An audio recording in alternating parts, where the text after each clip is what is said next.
Hello and welcome back. Thanks for joining my YouTube channel. Today's video is about the new features of Sony's S03D SlotIn receiver. I have made a video about how to update the firmware. The link is in the description. If you like to update, click the link, look to the video and find the link to the firmware updates. This video is about the 3 functions the new firmware includes. Okay. The 3 main functions of firmware version 1.1 is SuperSlot compatibility, directly frequency input, and switchable analog or digital output. Let's first have a look how to switch the output signal and how the frequency input works, and then we will discuss the SuperSlot compatibility. Here is my S03D receiver with the 25-pin connector, and I will use the DWR-S03D 25 adapter from HL Audio to power this thing. This is the small adapter where the receiver slides in and you have a Hyros connector for powering the things between 6 and 18 volt and 2 XLRs for analog output. Switch on the receiver and you come to the main menu. That's the page where you see both channels simultaneously, and then you can click 2 times and you came to the output section, and here is digital. Press the set button for 3 seconds, it starts blinking. Press the minus button or the plus button to change, and then click on the set button again and it changed to analog. So this is a very simple process. The output signal on the analog side is microphone level minus 50 dB, and the output on the digital one is an AES-3 signal. Next function is the direct frequency input. If you go to one of the receivers, RX1 or RX2, you came to the first page where you see TV channel 35 and frequency 220, which is 587.500 at the moment. And then you click 2 times, first for band and then for frequency input. And if you click it again for 2 seconds, then it switches to the frequency you actually use. And the cursor is on the first digit. You can change this in a way you like with plus and minus. Then you click again on set and it goes to the next digit, and you can change this, go to the next digit, change it, and then is the kilohertz range. And the last 2 digits is where it switches in 25 kilohertz step, because this is the smallest frequency change from channel to channel the receiver can do. If you have chosen your frequency, press the set button and it is stored. Talking about SuperSlot compatibility. Historical. We have the 25-pin adapter, which is the Unislot, trademarked by Ikigami. We have the 15-pin in the slot, which is trademarked by Sony. That is the Sony format. And we have SuperSlot, but SuperSlot is not a hardware. SuperSlot is a software which makes receivers compatible to each other if they following the SuperSlot protocol. So 15-pin is all Sony cameras. Sony has made since the beginning of the 90s, so it will work in any Sony camcorder. The digital receiver, which came to the market since 2008, has also a 15-pin, and this receiver works in all camcorders after the 700 series from 2008. The reason why it's not working in the older camcorder is that the power this camera can deliver is not high enough, and it's only 1 channel. The slots after 2008 have a 2-channel digital input connection between camera and receiver. And there's a lot of other things you could do in connection between the camcorder menu and the Sony receiver. The universal slot is a 25-pin adapter which works with cameras which are not from Sony. And then we have the SuperSlot. The SuperSlot was adapted from sound device and other recorder and mixer manufacturer to use radio mics together with their devices.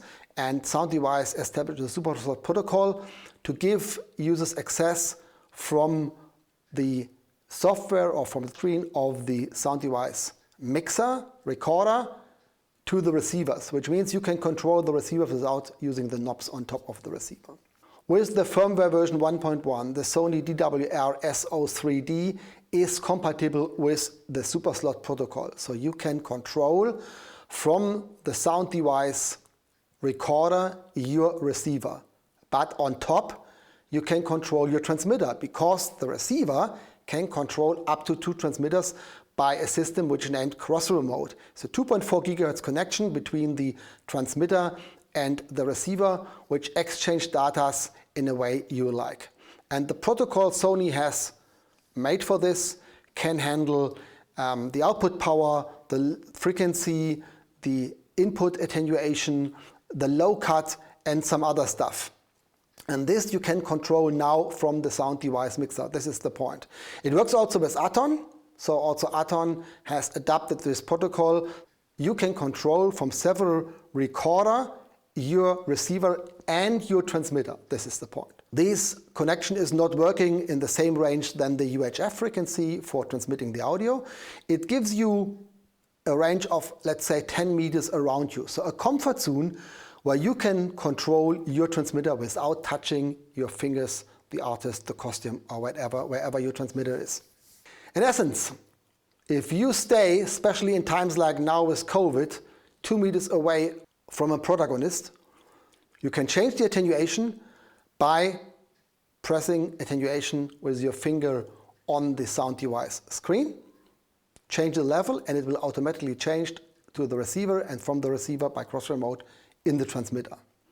This is a big advantage and the biggest advantage the Sony system has for location sound recording.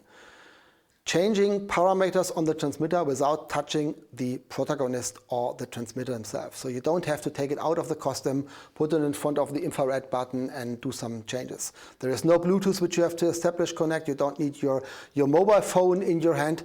You just use the software from the recorder to change everything in the way you like. You can start a scan, you can find different frequencies, change your low cut and so on. So I will do a video if I have a sound device mixer on my desk, but for now I have only a screenshot where I can explain a little bit what the benefit is. On the left picture, the SL6 with the 3 slots and the 6 channels, A, B, and C, and then you see the receiver details of receiver number B here in this case, for B1. Okay, here's the screenshot of the channel view. Everything what is in blue are parameters and informations you get from the receiver and the transmitter, and you can see this, but you can't change. Everything what is in red is information from the receiver and the transmitter, but you can change this. In the middle, we have the green line, which is the RF signal from both channels. On the left upper side, you see which antenna is used. At the moment on this screen is antenna B. Then we have the frequency, and in the middle is QL, which is quality level.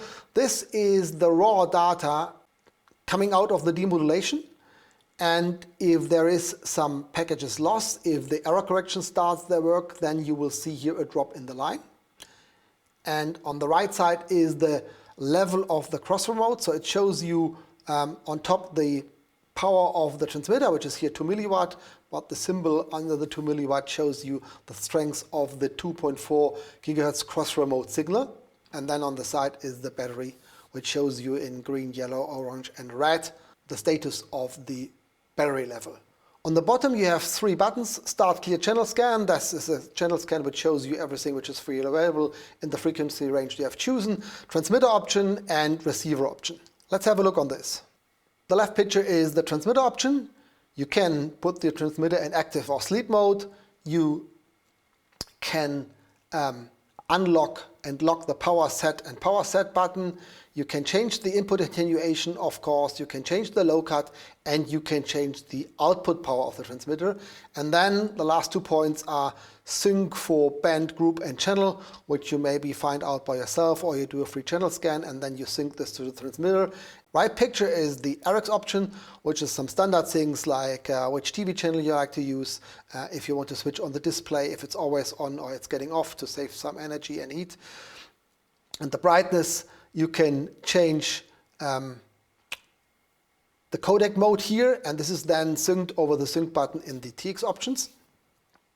And the last point is it shows the receiver software version if you click on this. This is all for the moment. This is all what I can show to you.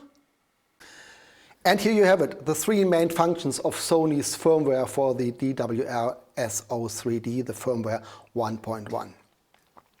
Of course, if I have a sound device mixer on my desk, I will do a video where you can see this live in use, but this is what I have at the moment for you.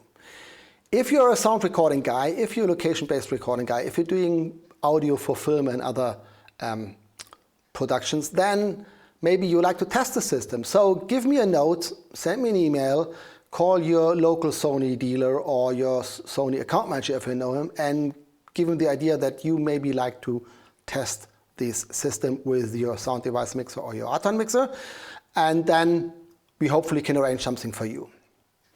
As always, if you like the video, thumbs up. If you don't like the video, thumbs down. That's okay. Write me in the comment fields what I can do better. Subscribe to the channel. And as always, thanks for watching.